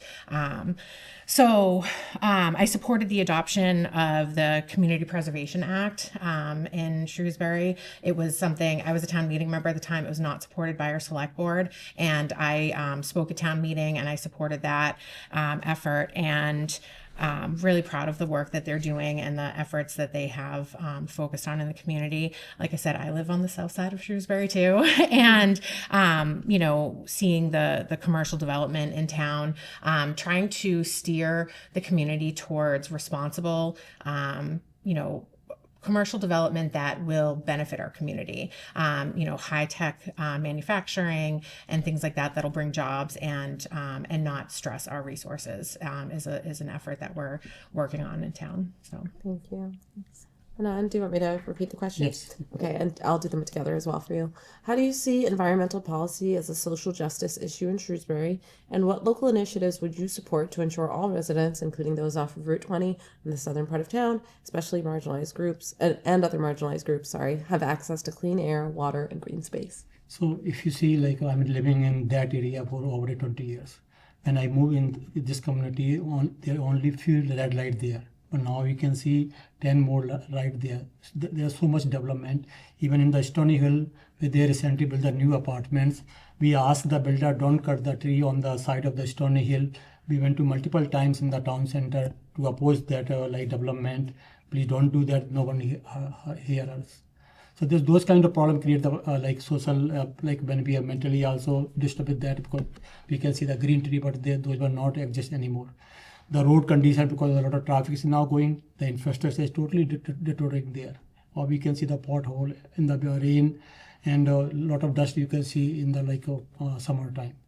So this kind of development is creating problem for everyone, and then we don't have any plan like where we should put the more tree. When we have to like cutting tree on the one place, we can grow the more tree on the other side. The UPS facility is coming. I go to the Grafton site, I see they cut a lot of trees also there. So we need to think about when are we cutting, how many of us we planted when plant single plant? No one. We have to think about like when we cutting the tree, we should plant the tree also. So this kind of development, in fact, creating the problem for infrastructure, creating the problem for resources also. And as Greg described, like a water resources problem, lot of fluoride is coming in the water. And a lot of resident is complaining during the campaign. They're saying we don't need the fluoride now, but they are still putting the fluoride in the system, and that creating problem.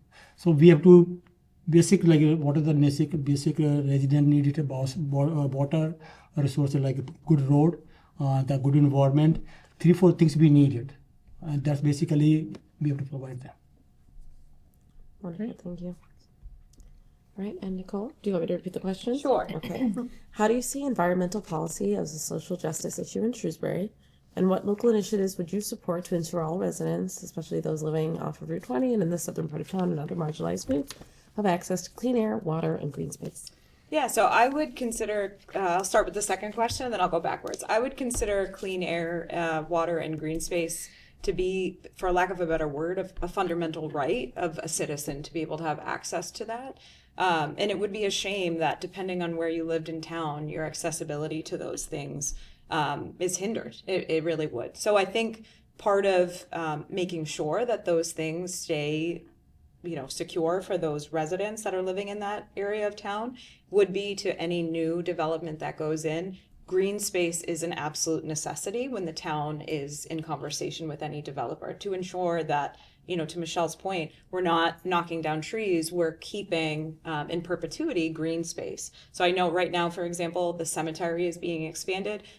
There are trees that they are keeping, right, that are being protected because we are ensuring green space. So those types of initiatives would definitely help.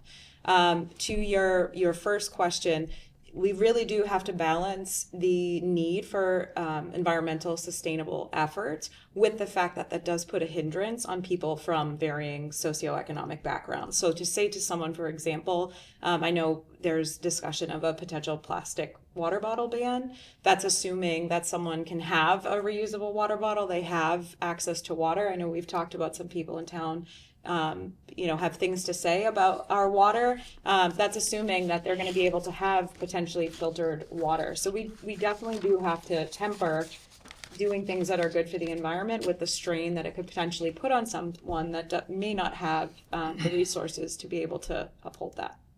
Thank you very much. Is that all four? Yes. It was all four. Okay. Our next one, actually the next few questions are not necessarily I guess they're under civic equity, Yeah. kind of. After this. After this one. Yeah, this one is about capital improvements. It's just one question. So who's starting this one? I think Michelle. Michelle's starting. Okay. So as you are all aware, part of the role of our Shrewsbury Select Board has been determining the need for capital improvements and presenting those to the community at large for consideration. Do you agree with the way this has been handled, and how do you think the town should approach capital improvements in a way that's transparent and equitable for all Shrewsbury residents? Thanks. So this is something I actually talked a lot about when I campaigned 3 years ago. I was really involved in the campaign to build the new Beale School, and I chaired the override campaign. And I recognized these were investments that were critical to our community at the time. They were absolutely critical to make these investments. We didn't have enough space in our schools for all students to have full day kindergarten. So there was this huge inequity because the families that were able to send their kids that got a lottery spot had to pay, hundreds of dollars every month to send their student to full day kindergarten. So it was an equity issue among lots of other reasons why we needed a new school. But I recognize that those investments hurt a lot of people in the community, right? The police station the BL school and the override all sort of hit our tax bill within like a 2-year period. And it was in our values, our home values went up. The market, the real estate market is just booming in this area. And it was something that hurt a lot of people. And so the reason why I wanted to run for the select board is because I had championed these things, but I knew that there were people in the community that were struggling because of it. And Shrewsbury has a really long history of doing like the bare minimum to keep costs as low as humanly possible. And it was like, we'll just slap a Band-Aid on it and keep going on. And what ended up happening is we had all of this deferred maintenance and deferred investment in our infrastructure in the community, and we were getting brown water, and we had schools that were too small, and all of these municipal buildings that were really just falling apart. So last year we actually put together a plan where we looked at our declining debt service, and we looked at all of our capital projects that are needed for the next 30 years. So we were talking about when the brand new Beal school is going to need a new roof, right? 30 years when we may need to make investments in our operating budget with operational overrides, and when we would need to make investments in capital projects, and how we could plan these things out in a way that they would have, when looking at our declining debt service, a minimal impact on taxpayers, because every year we pay less and less. That's the way our debt is set up. And I think that that's something was so important to me that we do that. And right now I'm pushing, we need to collaborate on this with our school committee and bring it to the public. So the public really understands, it's like when you own a home, right? There's always work that needs to be done. There's never, the to-do list is never empty. And, it's like you're going to need a new roof every 20 or 30 years. You're going to need a new water heater and a new fridge and all of these investments that you constantly have to make. We have to do the same thing as a municipality with our public spaces and our public buildings. So, Thank you. Thank you. Thanks. I think I initially said 1 minute, but I think you're all passionate about this topic. Yeah. So let's do 2 minutes. Yeah. So, yeah. Could you repeat the question again? Yes, I can. Sorry. Here, you're on that. Okay. So as you are all aware, part of the role of our Shrewsbury Select Board has been determining the need for capital improvements and presenting those to the community at large for consideration. Do you agree with the way this has been handled, and how do you think the town should approach capital improvements in a way that's transparent and equitable for all Shrewsbury residents? So at this point, I saw like a lot of capital things are going on. People saying, "Oh, we need this one, that." But as an investor, I own a couple of multi-family properties. I run those business. I never put my whole money in the one or say I want to renovate the whole building in the one time. I go by one at a time. So my point is here, we need to do in the phases. Whatever we needed, we not go like lump sum, like, oh, we need the $50 million or we need the $40 million to complete the project. This is not a way to that. And the involvement also, resident also. We should ask the resident before going to do any involvement, what kind of proposal we have. We can afford that one or not. So big project like our investment or capital, those things, I'm not a favor of that. I want to in the phases. I can give you the example also. The road condition of the Shrewsbury is not up to date. I went to the Carter Road where one resident simply asked me, I'm going to give you board. Are you going to fix my Carter Road? That's kind of Carter Road, Walnut Street, South Street. You can see like kind of bumpy road. We need the infrastructure to improve the road there. We need the extend some part of the whatever we needed, but we not go in lump sum like 40 million, 30 million or so that kind of not a sustainability for town. Mm-hmm. And it like no one want to pay the tax. If you going to ask them oh, we need the extra $50 or $100 on your bill, no one want to give that. Mm-hmm. So we have to wise with the taking that kind of decisions. Okay. Yeah. Thank you. All right. Thank you. So Nicole, do you agree with the way this has been handled, and how do you think the town should approach capital improvements in a way that's transparent and equitable for all Shrewsbury residents? Yeah, I think for me, if I was to be elected to the board, the biggest disservice that I would feel would be if someone said to me, well, I didn't know about that, or I wasn't aware of that, or where did you find that information? Since announcing that I was going to run in January, have been to every select board meeting to really hear firsthand what's going on in town. That's been extremely informative, but it's also not something that every resident can do. And I think that there's definitely a much better job that can be done putting the information out there in a way that's digestible for folks, and it's easy to find, because yes, you can go digging on the town's website and find everything that you want to find. It takes a lot of time. It's not necessarily put in a way that the average citizen who may not be an engineer or may not be a lawyer or may not be someone that understands what it is that they're looking at, they may not be able to digest it and understand it. In terms of capital improvement projects, they're a necessity. If we want our town to continue to have the terrific municipal services that we do have, we have to put investments into our capital projects. Something like touring the DPW building, which I was able to do yesterday, firsthand, when you see it, you know that building, right? There's work that needs to be done there. But again, not every resident has the ability to be able to go and to do that. So I think that we need to do a much better job of meeting people where they're at, disseminating information to them in a way that they can best receive it. Our seniors may not be in the best position to research things through a website. So how can we really meet them where they are and give them the information that they need to make the most informed decisions? Thank you. Okay. And last, do you agree with the way this has been handled, the capital improvements? And do you think the town should approach capital improvements in a way... Oh, and how do you think the town should approach the capital improvements in a way that's transparent and equitable for all Shrewsbury residents? So I would say, no, I don't agree. I actually just did a whole episode 19 on this, the DPW project. And it's really about expectations. You got to set the right expectations with people. You started at a project where the town manager says it's 10 million. Then it says it's going to be a quarter, well, maybe a half of what the police station is. And then that project goes from 10 to 26 and a half. Initially, the select board members who were on the Municipal Facilities Optimizations Committee, sorry, it's a lot to say, said, oh, this will be, it's really important to set the expectation with the community about what the size of the project is going to be. But don't worry, it's not going to be $40 million like the police station. That ultimately gets to $40 million. And if that's what it is, that's what it is. But I think along the way, we need to set the right expectations and say, if it's going to be expensive, if we don't know, we have to be able to say we don't know. Because then we get in a position where now we're basing everything on fear, where we're doing a lot of fear-based decision-making, where we're saying, well, now we have to do it because it's going to be more money in 6 months. And so I think a lot of the residents feel pressured into making these decisions when if we, at the beginning, try to take a little bit more time to set proper expectations about whether, hey, we don't know what the project's going to cost, but it's really important, and here's why it's important. And I think a lot of other residents, too, we want to make sure that if we are going to make a $40 million investment, that we are going to be maintaining those assets and taking care of those assets along the way. Because I know some people had provided feedback to saying, hey, I saw a lot of those photos, and are we not taking care of the roof? Because why is there insulation falling down? Like, don't we maintain our buildings?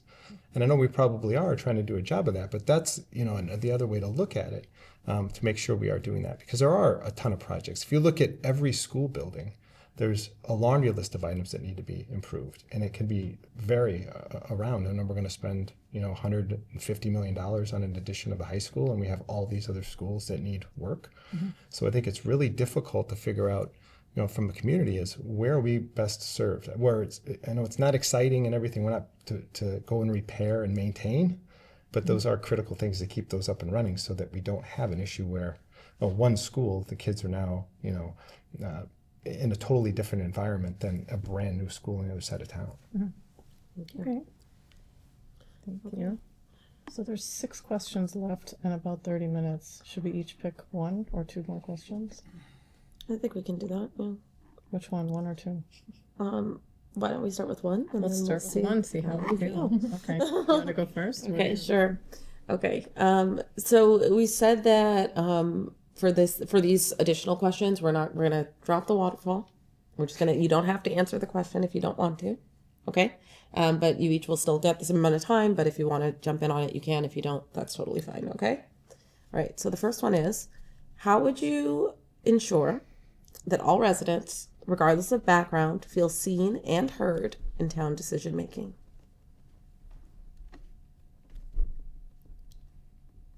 Yeah, I can. Who wants to jump in? Yeah. So basically, whatever we are taking the decision, we have to involve maybe by doing the survey or maybe sending the letter to them or the different medium. Like they should know what town, like a select board or other folks taking the decisions. So then when they will be the part of the system, they will feel more comfortable and help us in making the right decision. So that kind of system should be there. So they should know maybe the outreach is very less now. People are not able to inform so many times. Even me in my community also, they complain, oh, when this housing is coming, they're asking me because they thought I'm the part of the system. I go to there in the meetings and I should know that. But the other people, 150 people living in that community, they should know that on what is coming in their background. I'll chime in. I think we have to do a better job of tearing down some barriers we put up for participation. We've got this policy 31 where you have to email ahead of time to get permission to go speak in front of the select board. I think every board that we have in town should have open public comment that any resident can come and speak. Reserve 15 minutes. If nobody shows up, nobody shows up.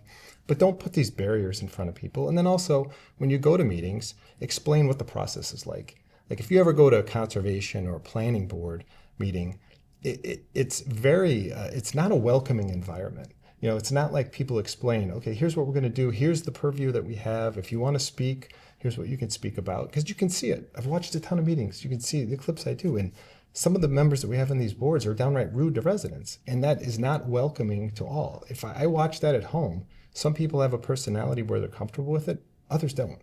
So I think it's really important that we take down those barriers of entry into participation in boards and try to remove some of the formality. I get there's open meeting laws and things like that, but we can make things a little bit more welcoming and less formalized so that everybody feels as though they can participate. I think that we need to really encourage members of town, more diverse members of town, to be involved in town meeting. So obviously representative town meeting is how we govern. It's massively important. And I think, visibility and giving people, of diverse backgrounds, the opportunity to be a part of the actual decision making of the town. So being on the select board, you may have the opportunity to put forth to town meeting something, right? To put forth a warrant article on something. But at the end of the day, it's really the town that decides. So encouraging more people, again, from varying backgrounds, socioeconomic statuses, to get involved in government. Not only is it going to give them a stake in their own government, but it's going to give other people from their groups optics. Wow, that person's up there doing it, speaking in favor of, someone that I may agree with, or that looks like me, that sounds like me, that has the same belief system as me. I think that will encourage residents to really get involved. Mm-hmm. I think another, there's always so much work to do, right? There's always so much more work that we can do to get residents involved and engaged. We have come a long way. I don't know if any of you have paid attention over the years how much improvement has happened in communication from the town. So we hired a dedicated communications coordinator to improve the way that we talk to our residents, that we get information out to them. We streamlined our website. It was a lot more cumbersome than it is even now. We streamlined the way people can sign up for communication from the town, emergency alerts, regular updates. We instituted open office hours. So once a month, the select board has office hours before one of our meetings. And in the opposite meeting of the month, our town manager has office hours. We set up booths at community events. We're always, at Dean Park events or at the food trucks and farmers market and things like that. We're try to have a presence in the community where residents can come and talk and ask questions. We have information sessions. We've really pushed for info sessions for any projects that are happening in the community. We have actually, Bridget, you've participated in efforts to encourage people to run for town meeting and explaining how town meeting works and what it means to be a town meeting member and what the commitment is, and try to demystify getting involved in town government. Encouraging people from all walks of life to stand up and be represented. And it's hard. That's why I initially got involved, is I wanted my family represented at town meeting, and that wasn't there. And it was like, you know what, I'm going to run for town meeting and represent my families like mine. And sorry, I'm going to cut you yeah, off. that's okay. So, but my follow-up question is similar, but it's taking another step further. How can the town build trust with communities or people who feel either intentionally or inadvertently excluded or unheard from town government? So anyone who wants to tackle that question can just jump right in. I think follow through and follow up. Every conversation that's had with a resident, needs to be followed up on. If someone comes and does, public comment, there should be follow up to that. I don't know that there is. I haven't seen anything showing that there is, but if someone comes to the town and says, hey, I feel, I'm not being seen in this way, or I'm not being heard in this way, there isn't a space here for me, that can't be a one-time conversation. It really has to be an ongoing conversation. Something like DEI or something like food insecurity, those are not things that are tackled by one citizen coming and having one conversation. These are things that take work. So in my opinion, follow-up is absolutely essential to that. Thank you.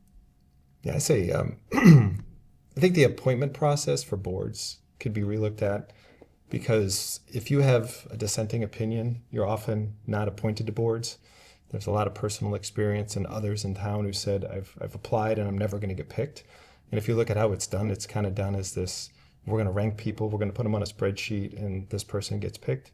And to me, if we really want to make sure we have all views represented, we should probably look at that. Because when I applied for boards, I did meet with Kevin Mizikar, but when I met with the select board, only one select board member reached out and had a conversation. Everything else was done in a vacuum. How on earth can you make critical appointments when you don't actually have a conversation with somebody about why they're interested in the board? You're just looking at a sheet of paper. So that's an area where I think we're much better about how the select board appoints to the boards that they are responsible for appointing to. Okay. I'll follow up on that. So when one of my first meetings on the board, we were voting on adjusting the way that we appoint people to committees. And initially, so historically, the select board, if there was an incumbent in the position that the incumbent was interested in staying on the board, the position wasn't even advertised. And I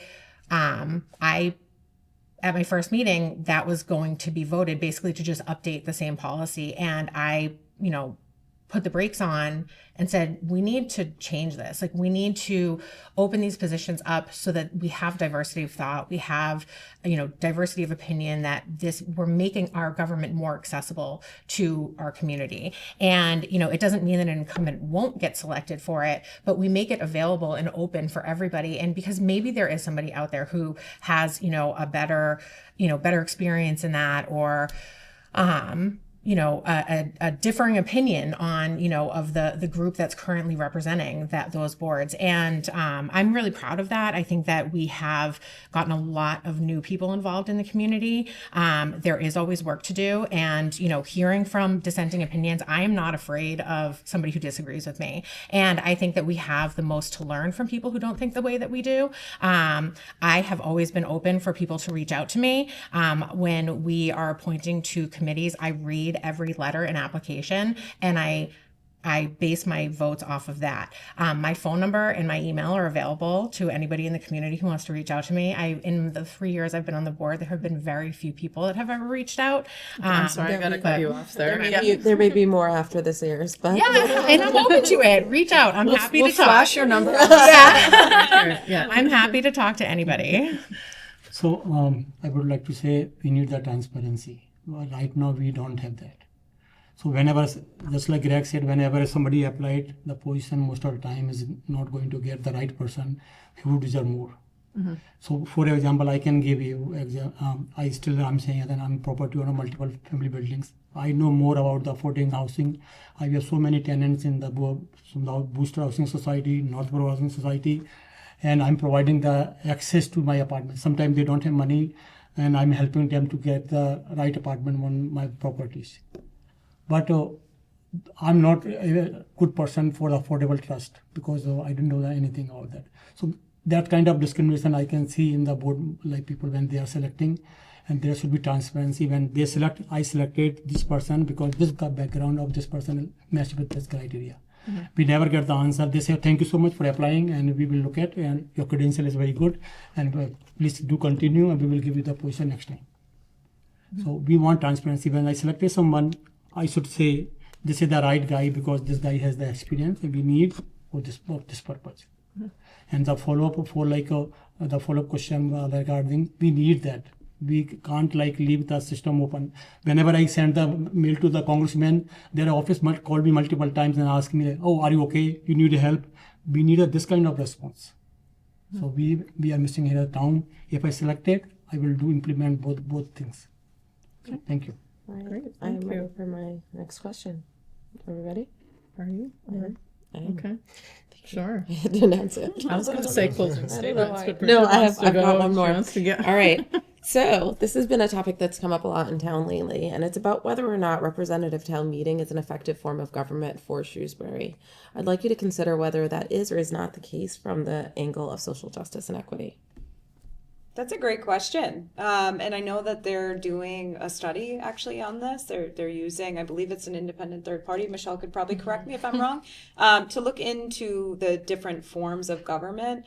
I definitely think it's worth exploring, of course, because we want to know how we're best serving our residents. If representative town meeting no longer serves people from our varying socioeconomic backgrounds, then it absolutely needs to be changed. I also think we need to temper that with what does that change look like? So instead of saying we definitely need to change and get away from representative town meeting, we have to have an alternative in place. It can't just be we're getting rid of it and we don't have an alternative solution. So I would say we need to, although we need to be open to something like that, we need to make sure that if and when we switch away from representative town meeting, it has to be something that's actually going to make sense, as opposed to just a shotgun approach to something that, someone feels isn't working for the town. Yeah. Well, I actually did a show on this one. There's actually 4 forms of government that we could have. You have open town meeting, representative town meeting, town council, and you can even have like a city with you actually have an elected mayor. And in my opinion, because I actually talked to a woman from Nantucket about this, she called me on it. And my fear is the only other option would be you're going to go to an elected town council with less people. And you start to get into more political, more funding, more donations required, more special interest, trying to influence a less number of people. So I actually think the representative town meeting, from having 240 people throughout the community who can participate, is actually a much better solution, in my opinion, than going to something like a town council where it's really centralizing power and making it very difficult to run. Even running for the select board is a lot of effort, a lot more so than I anticipated. So I can only imagine if you start to go into positions that actually are broader and less of them and the competitiveness of that. So I think the 240 members is important because the more people and the closer to the residents, the more represented we are. When you start centralizing power in fewer people, I really start to worry about that collectively as a community. I agree, that having, 240 town meeting members that get to make the decisions in our community, it really is a government, of the people, by the people, and for the people. And anybody in the community can run for town meeting and represent their precinct and their community in the decisions that shape every experience we have in our town. And we really have worked hard to demystify that with these outreach ways, YouTube videos and things on Shrewsbury Media Connection and posting articles in the Community Advocate and things, trying to demystify town meeting and how to get people more involved and more engaged. You both have had amazing contributions and recommendations that we've implemented at town meeting and tried to make things more accessible to people. We are doing a charter review right now. We have a form of government study that we're putting together. We're working with the Division of Local Services to study our form of government. It hasn't been updated since the 1950s, and trying to study our form of government, look at what our options are, what would work best for Shrewsbury, and I'm going to cut you off there. make it available for our community. So I see the current system looks good to me. It's perfectly working. But the issue is when we are selecting the town meeting member, anyone can have the one vote. He will town meeting member. I saw one of I know one of the person is 3 members is a town meeting member because they put the nomination and they got the one vote and they all selected. They never went to any meeting. I can't notice. And then when we are critical situation, when we are doing the voting, and that time they are missing. So this should kind of like things should be avoided. Like when one vote somebody can have elected and then he's not going just for namesake, he's a town meeting member. So that's the second thing. The town meeting member, most of them is not coming. So I can say 30% whenever the critical decision we are taking, most of them are missing. So some kind of penalty, some who's going to some kind of like they should come. This is your civic duty, just like in the people going in the court. Same way they should come, only in a year 2 times, and they come and say we have to go our vote. We should not go. We have to take a day off. We can take it, but we should be the part of this decision making process. So Can I add something to what Anand said? It's not a rebuttal, but I just want to add a little bit to what he just said. Is that okay? But we didn't let anybody else do it. I think I'm going to say no because we're Okay, that's fine. That's fair. That's we fair. only have because we didn't let anyone else do it, and we only have a few more minutes. Okay, left. all right. So Sorry, it wasn't a rebuttal. we want to thank you all for participating. This was kind of a different format than a normal forum, but we wanted to keep it conversational because we really believe these topics are conversational. We're going to go around now and give you each a minute, 1 minute. 1 minute, looking at Michelle. Sorry, we're I gonna talk when I'm nervous. No, it's fine. No, you all did great. It was really helpful to get this feedback, but we'll give you each 1 minute to kind of wrap up your vision for Shrewsbury, why we should vote for you, and maybe just a reflection of what we've all talked about. I don't know who wants to go first. Anand, why don't I ask you first? Yeah. So if I'm selected, I will implement my vision for the Shrewsbury, which include like I will provide the necessary support for seniors. They can have affordable stay and they can live down the town comfortably. I will also work with the school committee and the community group to ensure all kids has the feel welcome and given the equal opportunities. Third point, I will ensure the town will welcome the irrespective of their background. So everyone can create like a religion, the race, they can are most welcome. And in the last, I want to say I'm a dedicated professional and I will devote my life fully to the town betterment. And I request all the town members or town residents to vote for me on the May 6th. Thank you. Thank you. I think you guys needed us to bounce to this side. It doesn't matter? Okay. Yeah, sure. Let's just go to Nicole. Okay, great. Yeah. So thank you for hosting this. I thought this was fantastic. A great warm up for all 4 of us. So I do, very much request respectfully your vote on May 6th now that you've heard what I have to say. And I'll just leave you with this. Last month, I was actually asked to participate in a Women's History Month panel through the Mass Trial Court. So the focus was on female mentorship and the importance of DEI in the legal profession as well as higher education. At the panel, I actually had the honor to sit with a Supreme Judicial Court judge. It was really incredible. And at the topic of discussion being DEI, she really said to us, if we think of the opposite of DEI, what does that leave us with? So if we don't have diversity, we have uniformity. And if we don't have equity, we have inequity. And if we don't have inclusion, we have exclusion. That is not a Shrewsbury in which I want to live in. I very much, looking at our diversity that we have in town, I have some statistics here. About 36% of residents are not Caucasian. They do not identify as Caucasian, and 27% of our residents were not born in the United States. All members of our community deserve to be not only celebrated, but also elevated. And that is going to be something as a select board member, if I was elected, that's really essential to my commitment to the town, because I want it to remain a place where every member of the town can flourish and reach all of their potential. So I hope to receive your vote on May 6th. Thank you. Thank you. Maybe we'll jump to Michelle. So thank you all for having us here, for participating in this, for running for a seat in town government. All voices matter. Has been an incredible honor to serve our community for the last 3 years. I'm very proud of the work that we've done, and there's so much work that we have left to do, so much good work that we have left to do. And I hope that I have the honor to continue to serve our community that I love so much. If I'm reelected, my priorities will continue to be a government that is transparent, open, and accessible, offering compassionate services for seniors, veterans, and those living with disabilities, and serving our most vulnerable residents in all of the ways that we're able to do. Growing our town's economic base with responsible, sustainable development and helping small businesses thrive in Shrewsbury, improving our infrastructure, investing in our water resources, roads, parks, trails, open space, and supporting strong public schools.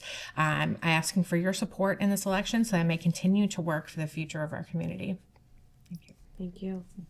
Yeah, I want to thank Sanam and Bridget for having this forum tonight. It was actually, I thought it was a pretty good format. I really enjoyed the questions.